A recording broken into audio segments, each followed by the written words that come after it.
Good morning, everyone, and welcome to this lovely sunny Monday morning on the 14th of March 2022 for today's Finance, Assets and Digital Cabinet member meeting. So first on the agenda, apologies. Do we have any? There are none. Okay. Item 2, late items to be introduced by the Chair, which I believe there's none. Correct? Okay. Item 3, which is declarations of interest. There are none from myself. And then moving on to item 4, which is minutes of the meeting held on the 21st of June 2021. That's going back some time. That would have been the previous Cabinet member, Nicola Ralston. But I did just verify those minutes, and I believe they can be accepted. Which then moves us on to the main agenda item, which is item 5, which is Dadar leases and the Northern Gateway update. So over to you, Mr. Kaplan. Thank you, Chair. Today I'm seeking your approval for this paper which seeks to grant a long lease to Dadar and provide a brief update on the position with regard to the Northern Quarter, which is where they are sited. So it's setting the context. So there are 4 recommendations, and there may be a 5th with respect, following a briefing with the chair of the Labour Group on Friday, if that is introduced. I'm not familiar with the protocol around that, but I have drafted some wording for consideration if appropriate. So there are 2 aspects. The first is, as I said, a very brief update on where we are in terms of the Northern Quarter, and that has picked up a number of media inquiries, and so it's probably as well and appropriate I give you a brief update on that, and then set out the terms of the lease that we are proposing and have discussed, but not obviously formally agreed, with Dadar for your consideration. So, the Northern Quarter is, broadly speaking, the area of land that houses Queen's Leisure Centre and also Chapel Street Car Park. So it butts up to the Cathedral Quarter and the properties there all the way across and then up. And the substantial ownership of properties within that area is the council, being primarily the Queen's Leisure Centre, Dadar and the Chapel Street Car Park, as well as obviously Chapel Street Road itself. With the Cabinet's decision to formally close the Queen's Leisure Centre on the opening of Moorways, clearly that has left a strategic asset that needs consideration by officers within the city, and the regeneration colleagues are looking at high-level options and what that will mean in terms of the future in that area. And there are a number of restrictions that would affect a comprehensive development. So, and I'll touch on those in a second. First of all, the Council has, of course, resolved that we should consult on the future of the QLC anyway, and that process is being conducted by colleagues at the moment. So I don't know when that is due. I think it's due fairly shortly, but we don't know the outcome, so we're not going to try to guess any outcomes. What is highly likely is all of the QLC will not be required in its present form in the future, given that there are 3 swimming pools, one of which has already been closed for a number of months following structural issues with the property. Chapel Street Car Park is obviously a very substantial asset of the council's, and there is a car parking review being carried out at the present time, again, by colleagues, given the proximity of the Bold Lane car park and also the current state of maintenance of some of those properties which do require significant capital expenditure, being Bold Lane, Chapel Street, and of course the Assembly Rooms car park, being 3 primary city centre car parks of the authority. So in the context of this whole area, it would be remiss of us not to consider the future of that area. However, there are also a number of key restraints and significant occupiers in that area which the council would need to be mindful of. There are a number of trees, it touches the conservation area of the Cathedral Quarter, and there's a significant gas main, and planning colleagues have also highlighted a number of issues that would have to be addressed if any comprehensive scheme were to be looked at.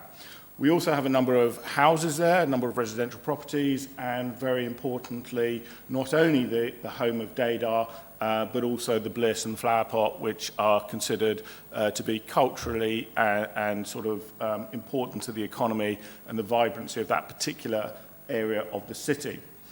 So a small working group through Regeneration is looking at the options. Absolutely no certainties have been created. Nothing has been presented to members, as you'll be aware, because it is too early stages. We're looking at a number of options, keeping those key properties in situ, and also looking at what is likely to be the best fit for the city in that particular area, looking at a range of options from housing to student accommodation to offices to more cultural facilities. So nothing has been set at all, and it is planned that if this paper is approved, then the next stage will actually be a stakeholder engagement event with all the key people involved from this area invited for their say in what they think is strategically important to the Northern Quarter.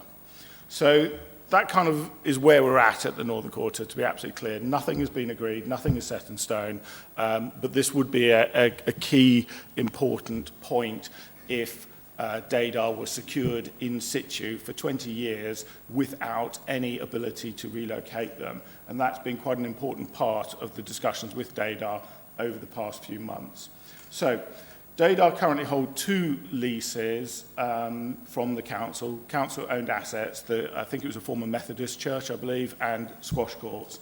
And the main lease they've held for many years, since I think 1989, and the squash courts more recently when those were closed and almost separated from the QLC. So they are a separate dwelling. There is a door that's bricked up, but they are still conjoined, and there will be separation works needed, including a gas main which flows across the back of the property.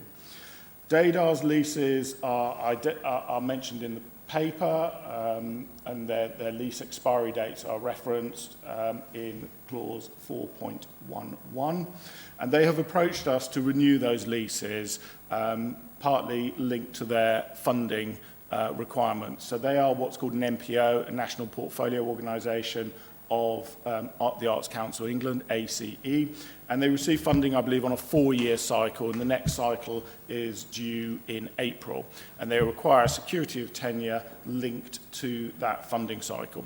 They also seek to bid in various other pots of money for capital funding for larger projects, usually linked to the property being enhanced to increase their offer to their business model. One such funding cycle was recently when Arts Council England invited them to bid, and they bid for up to £750,000 of works, which at the time would have required them to have a 15-year certain lease. That particular bidding process didn't proceed, but there are numerous other ones that they seek to bid into, and not just Art Council England. There are other funding opportunities that they regularly look to, and they all really ask for security of tenure of a varying degree from 5 years to 10 years to 20 years, because it's linked to the number of years in which that money is secured. Why would you kind of build a wall to knock it down 5 years later, if you see what I mean? So they approached the council and asked if we would renew their leases, and we have been in discussions with them for a number of months. It is probably just important to point out that Deodar are considered a cultural partner to the council. They have been a key part of our City of Culture bid, and they have run Fest8 for a number of years in the city, providing that day of exterior cultural events in the city centre, COVID permitting. They do not receive any direct funding from the council, as has been the case to many of these similar organisations for a number of years, when I think that was reviewed about 5 or 6 years ago, if I'm right. And so the only real funding that they do receive is they qualify for a rates concession as a local charity. So in 4.16, we've mentioned the rateable value of the entire property is £28,000. They receive a number of concessions because they're a charity and a local charity, and therefore they currently pay approximately £750 per annum in rates, but they receive no other direct funding from the council. So the terms of the new leases have been discussed and are set out in the paper. I'm just scrolling down, 4.26. So in order to give them the best opportunity to secure long-term funding, they have asked for 20-year leases, and the council, due to the other clauses, which I'll mention in a minute, are generally comfortable with granting leases of that tenure and time, notwithstanding my earlier comments with regard to the Northern Quarter. It is proposed the rent level will remain at the current rent level that they're paying, so there'll be no adjustment up or down for the current new leases on implementation. So there will be no budget pressure created, even a small one for the council, because obviously that income is part of our financial modelling. And then they have agreed the principle that the rent will increase in line with the CPI index aligned to their NPO funding cycle. So when their NPO funding cycle is re-tendered, if you like, then they would be factoring in an inflationary increase in the rent. So that rent, in theory, is a real terms rent for the remainder of the lease term. There are actually two break clauses proposed. There is a current break clause in their favour within the lease at the moment anyway, if they should lose their funding cycle, which kind of makes sense. And we have negotiated and agreed the principle that if a comprehensive redevelopment scheme is forthcoming and it is viable, then they can be served a notice with 2 years' notice, what is generally known as a lift and shift clause. So you pick them up and you relocate them, and there is no cost to DADA in that situation, because they would say, well, why would we be financially penalised? And also the funding people would say, hang on a second, we've just secured a £100,000 grant and 2 years later you're being relocated. It would be consistent that as part of that relocation and being a viable comprehensive scheme, that is picked up, and therefore whoever has donated that money isn't financially embarrassed by it. So that's why we've agreed the principle of a lift and shift clause at no cost to DADA, which therefore secures the ability to still develop the Northern Quarter should we need to do so. And 2 years is a kind of reasonable time in which to find an appropriate alternative location and get planning permission and work up a viable scheme, as we know. The lease is now going to be very personal to DADA, and this has an implication to the financial credibility of the deal, if you like. So if your lease is very open, then that means it can be traded in the market, and therefore it has alternative values and alternative uses, and therefore the open market value would reflect that. By restricting the lease to DADA's current business model, such as arts and culture and performance and teaching, because they have a number of university degrees, sponsorships, we are restricting the use to an operation that would have to be nigh on identical to DADA as it currently is. So for the avoidance of a doubt, that means they can't just change it to a fast food chain or a restaurant or a nightclub. That would not be permissible. And secondly, they can't assign or transfer that lease or create subleases that have permanent rights of occupation. So in property you have permanent rights, which would be called leases, and you have licenses, which do not have legal rights of permanence. So very, very simply, if you enter a shop, technically you're there under a license. You don't have a right to stay there permanently. You're going there to do your shopping, hopefully. So that's a very simple difference between a lease and a license. So they would have permission to do licenses, so they create a cafe or other uses similar to their space, but they could not grant a lease to a third party that would give them permanent rights of occupation.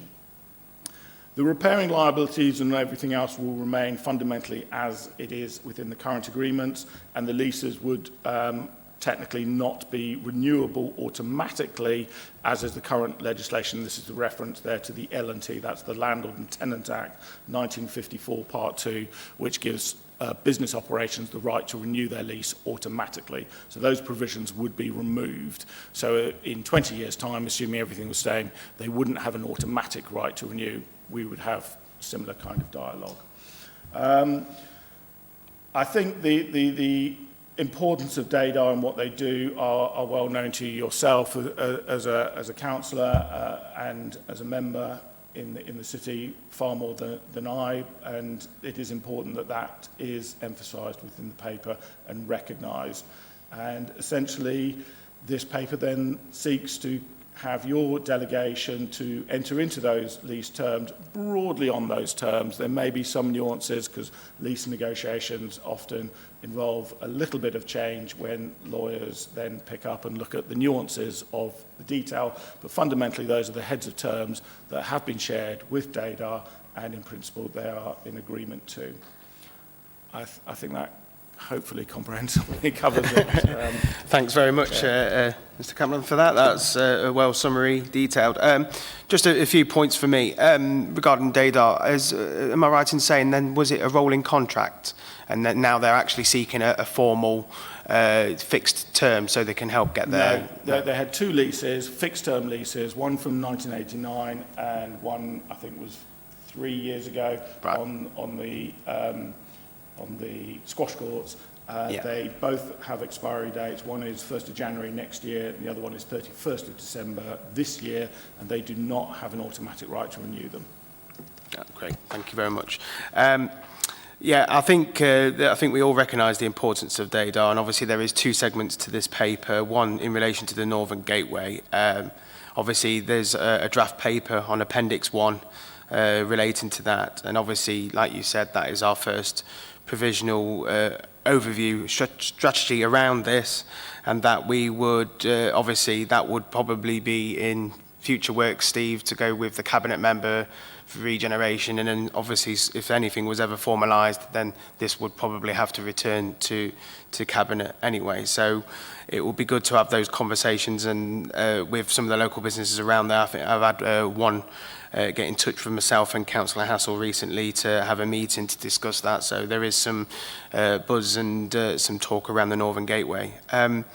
Obviously we've got Chair of Exec Scrutiny, Councillor Repton here, and obviously the leader of the Labour group. So just to open up some general questions, so I'll go to you first, Councillor Repton. Yeah, I'd just like to say a few points, Chair. Let me make it quite clear, very clear, straight away, that I and my group are totally supportive of DADAR, having been a board member a number of years ago.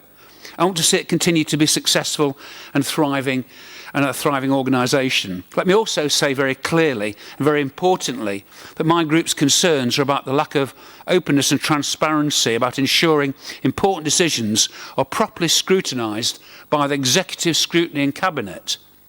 This is a very important and sensitive area, and thus deserves widespread and thorough scrutiny of all the proposals.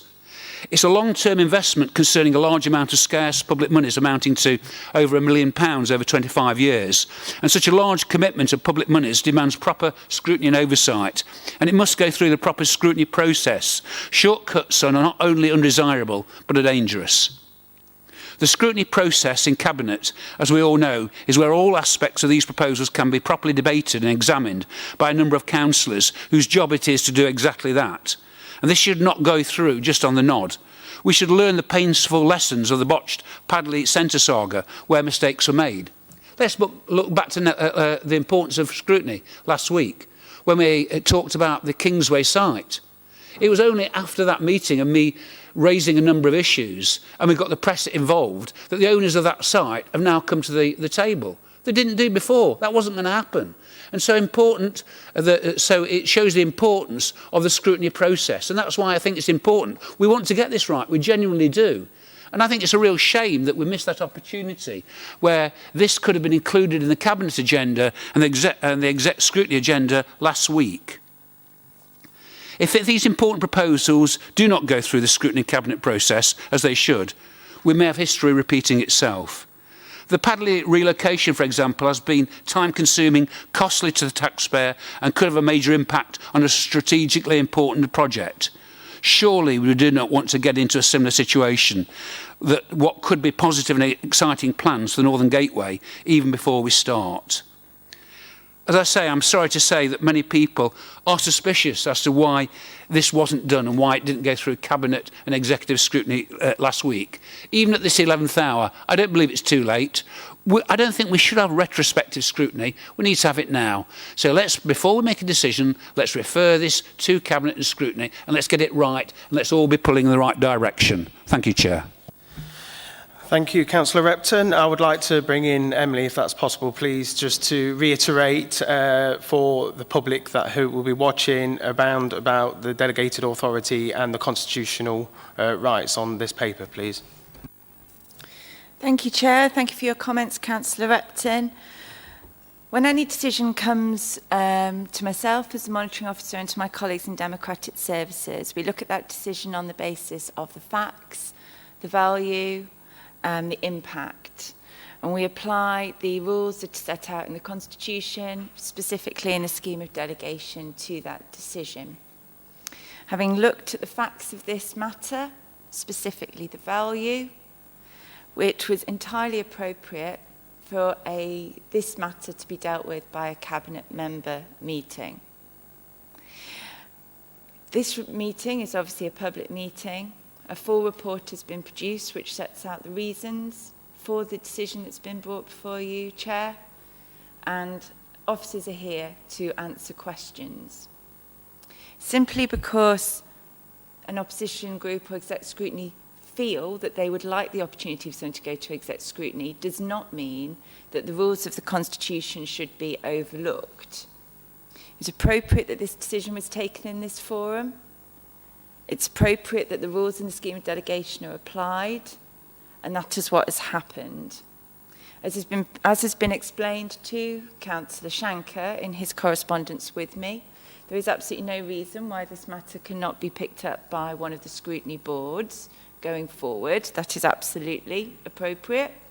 But there is no automatic requirement that this decision, simply because it involves this asset, should have been bumped up to exec scrutiny and Cabinet. It was appropriate for it to be dealt with in this way. Thank you, Emily. First of all, just Councillor Repton, I just want to say, I believe you said 25-year lease. Just for the public record, it's actually 20-year lease. I just wanted to state that as a matter of fact. Karen, just to ask for you, am I right in saying that, like any Cabinet member decision, that, and Emily just highlighted that, we can obviously get this scrutinised by, I believe it would be the Corporate Services Scrutiny, which then can make their own recommendations, which we'll refer to as a minute extract, that will then go back to exec scrutiny and then back to Cabinet. And would you say that is the correct process? Should that need to be applied to by the chair of that exec scrutiny, that particular scrutiny review board? Yes. Thank you. Okay, Councillor Shanker, would you like to come in? Yeah, thank you, Chair. I've got sort of three main issues with this report, and as we're talking governance now, I'll take that one first, if that's all right. And again, before I even go into that, let me just state on the record the group and me as an individual absolutely support the work DADA do in our city, not just in enriching lives through arts, culture, and dance for the residents and users of DADA and the services and provision they provide for the wider city, but the work they do with Derby University, as we've heard Steve explaining, is all absolutely vital for the city. It's welcomed in the city, and long may that continue. Now, just going back to the governance issue, and I thank Emily, although she may not think I'm actually thanking her, but for the correspondence and the dialogue for the last few days, always appreciated to set out facts and concerns, and it's good for democracy that we continue to do that. And just as Emily has highlighted, when a report or a decision comes past her desk, she has to look at it based on the facts, the value and the impact. And I think that's quite important, because looking at the report, reading the report, and some of the information is in there, if you took the value of the lease as it stands now, or as it's proposed for the next 20 years, you could easily multiply 8,800, I think it is, over 20 years, and you get a figure at £176,000, well within the delegated authority of this decision today. But if you then look at the impact, then I think you cannot but help reach a different conclusion. So the impact, and unless you've got these figures to hand, Chair, and you've been briefed on those, but the potential, we're committing to a lift and shift. Should it be needed, this paper today and this lease would commit the council to a lift and shift. Has anybody got any costs for lifting and shifting of an organisation of that size? Because I suspect it'll be in the millions of pounds at least. What are the likely costs associated with making the building completely standalone? And again, these things could come back to Cabinet, but the obligation of tying ourselves to these costs happens when this lease is signed or when this report is agreed and the lease is signed. The lost opportunity costs in the report, it says it in the report quite clearly. You know, nobody's hiding it. It clearly says in the report a reasonable rent lease for them buildings. I think it's estimated at £6 per square foot. I think it's in feet rather than metres. You know, that would give you a rental, a potential rental, annual rental income of £50,000. Times that by 20 years, and you're at £1 million. So you know, Emily rightly says it's the value and the impact. And if you fully consider the value and the impact, sure. When I talk about impact and value, I was specifically referring to the definition of a decision which should go to Cabinet as a key decision, impact in relation to impact on 2 or more wards, and they're the definitions which apply in relation to the scheme of delegation and where a decision should be heard. Okay, that's quite helpful. And obviously there's probably users for every single ward across Derby that use the services at Daydar and the impact on there. So again, another reason. And the irony in this is, had this gone to Cabinet, this decision probably would have been made, I wouldn't say definitely, it probably would have been made last week, and Daydar would have had that certainty of approval. So I suppose, I'll finish on that, but one last plea, I suppose, as it is your decision, Chair, and not mine or officers, is if you could summarise for me what you think the impact, or what you believe, approving this report, what you think the impact on costs.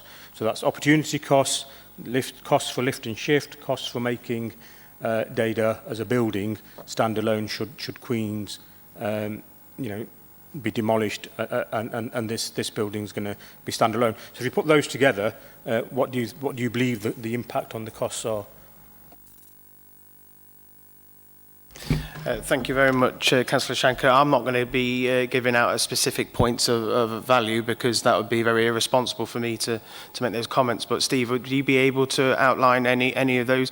I mean, obviously, this is obviously with the Northern Gateway. This is actually the first stage, and obviously this is the really baby steps, first starts of this process. So, Steve, would you be able to just expand a little bit for us? Thank you, Chair. So if I could just comment on a few of those points that were made. First one on the rent level, yeah, we've been very clear and transparent on what we've assessed the rent to, if it was a de-restricted lease, which is what I tried to talk about, and whilst this is a heavily restricted lease, which would impact severely on that rental level. So the £1 million of support is based on if Daydar weren't there and it was an open market transaction. In terms of quantifying the lift and shift, it is, we don't know, is the simple answer, because we don't know where they would go and what adjustments would be required to that property. Sorry, Steve, I can just come in there. Would it be an easier question if I said, would the lift and shift cost more than £249,999? Again, I don't know. I mean, if they had a perfect situation, if there were a similar operation that they could literally pick up their chairs and so forth and move, then they might say it would cost nothing. It's likely it will cost more than that, but I can't say that for sure because it's a hypothetical question. In terms of the separation, again, until you know what is coming next, it's difficult to quantify because we don't know if the new building, whatever that might be, requires fire exit routes or rights of lights and so forth. So without knowing what is coming next, it is literally impossible to say it would cost X on separation. If it was a complete cleared site, yes, we could easily quantify the cost of separating any services in a fire corridor, but nobody's going to have a blank site next door. That would be an uneconomic use of a council asset. So I don't wish to dodge the question, but I don't know the answer of the cost of separation because we don't know what is required in its replacement. So, Emily, can I just go back to you based on a decision can't be based on hypotheticals, is that correct? Yeah, absolutely. I mean, all we can do is base a decision on the facts that we have now. And I think it's also important to say that the lift and shift is a provision of the lease that would allow the council to exercise it. It's not a delegation for the council to spend money open-endedly on a lift and shift. So if there was expenditure required for the lift and shift in the future as part of a wider plan, then that would obviously have to go back to the appropriate body, be it cabinet member or cabinet, to seek approval for that decision. Because you couldn't possibly give that delegation at this point in time because you don't have any of the facts or any of the detail of the expenditure. It's simply, Steve has simply set out what the terms of the lease are and why those provisions have been put in place to provide protection for the council to allow it to progress matters in relation to the Northern Gateway in the future. It's a sensible provision to have negotiated to protect the council. Okay. Councillor Repton? Yeah, but surely decisions and decision-making surely ought to be made on the likelihood. And the likelihood is that this figure is going to be above the delegated level.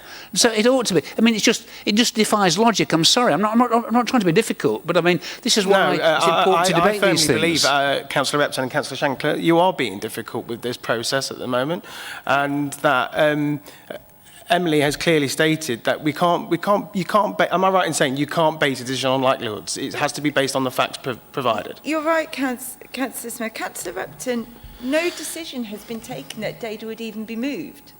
So how could you make a decision about it?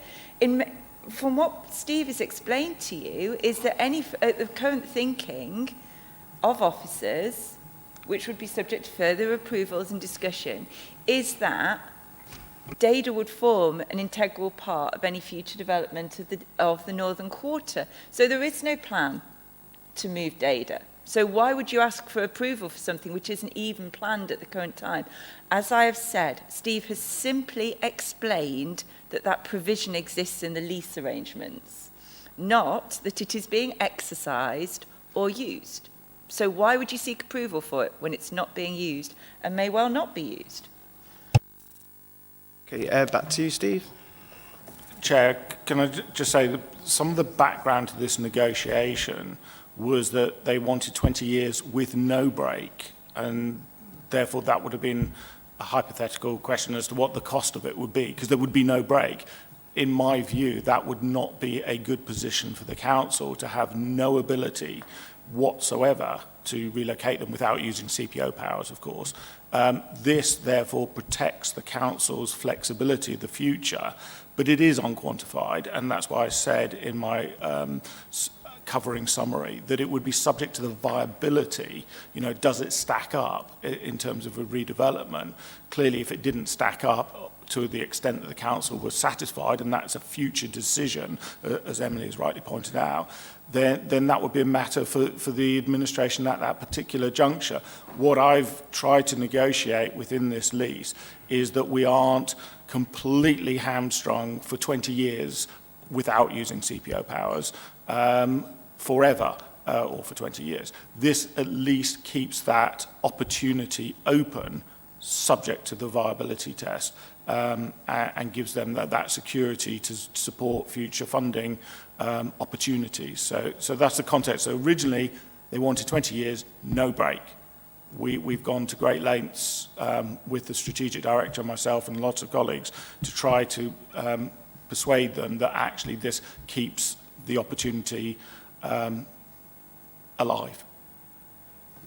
Thank you, Steve. Councillor Shanker? Thanks, Chair. I take exception to you trying to insinuate we're being difficult here. We're trying to point out some really simple issues which will protect the council going forward. And as you listened to us on a couple of these issues previously, we may not have spent £112,000 on trying to relocate the Padley to Charnwood Street, and then that failing, and they reported 1.5 million pounds on costs on trying to secure that building for them. So I hope you take the points we raise as guidance to help you make a decision. It's obvious from what we've heard already, and I'll move on from this point, it's obvious what you're doing by agreeing to this report as is, and then once you enter them leases, you will tie this council into expenditure of more than £250,000. I think that's you can nod your heads, but it's fact. £176,000 directly from the lease, the repair costs, the rate concessions, and any potential costs from lift and shift. And anybody who thinks the lift and shift costs will be less than several £1 million is just kidding themselves. But let me move on to the Northern Gateway itself, because that is, again, part of this report. It states it in the title and at 1.1 in the purpose in it. And from what we've seen from the Northern Gateway proposals, and most of that has been read in the Telegraph rather than member consultation at this stage, it looks very exciting. It's an area of the city, an important area of the city, as Steve has explained earlier on in this meeting. It's got, you know, the Bless, the Flower Pot, and obviously Dada in the heart of it. So you know, plans to regenerate that area are really important, and we would actually hope Dada can be an integral part of that regeneration.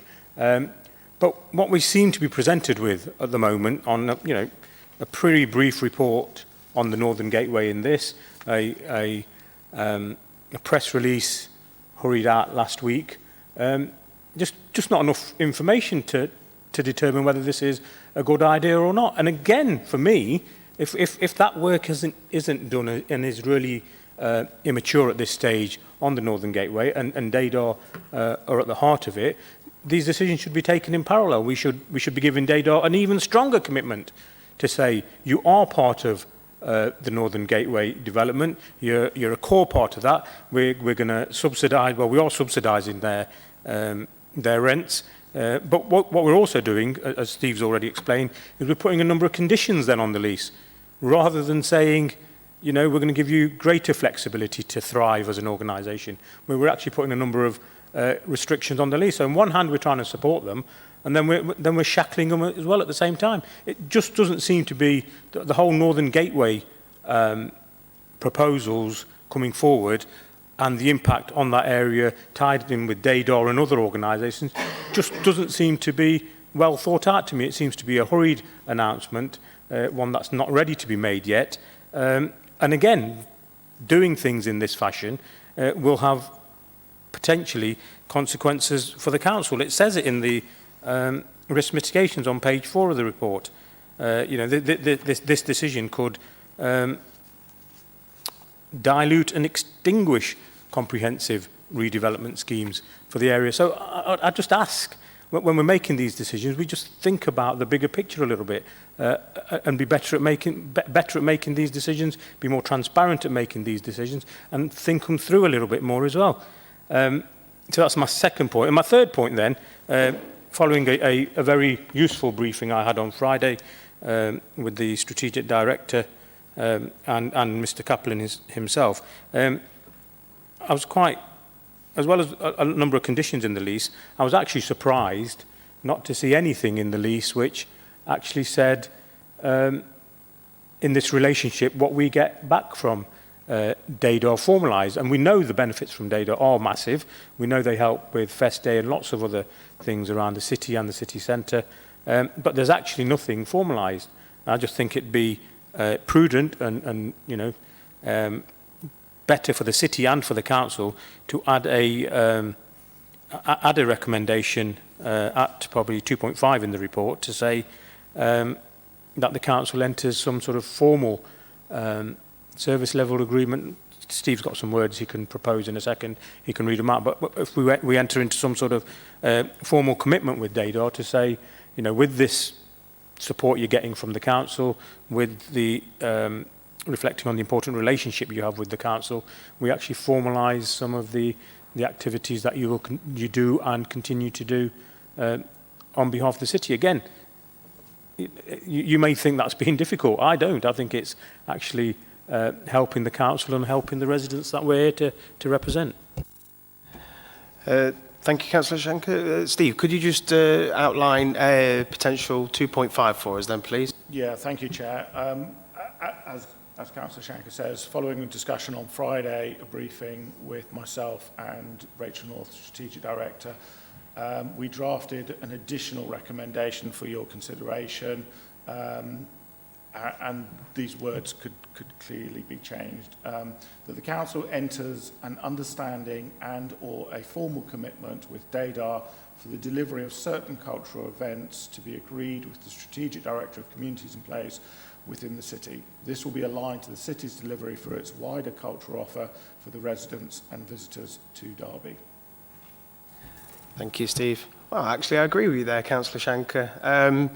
And I've actually the contribution there that I'm quite happy to accept that, because I think DADAR should be able to provide a commitment to the city whilst we obviously approve this lease. So I'm happy to add that 2.5 bullet point, if that's all right, Karen, into that. So obviously this has obviously been well discussed at the moment, and I think clearly we're going to be on different views on this, and that I am completely satisfied with the route that this has come through. I've took the professional advice from our monitoring and legal officer on this, and obviously it's been well explained. So based on that, I am going to approve the recommendations with the new added 2.5 from Councillor Shanker. So I'd like to approve the recommendations 2.1, 2.2, 2.3, 2.4 and 2.5. And that concludes everything. Thank you.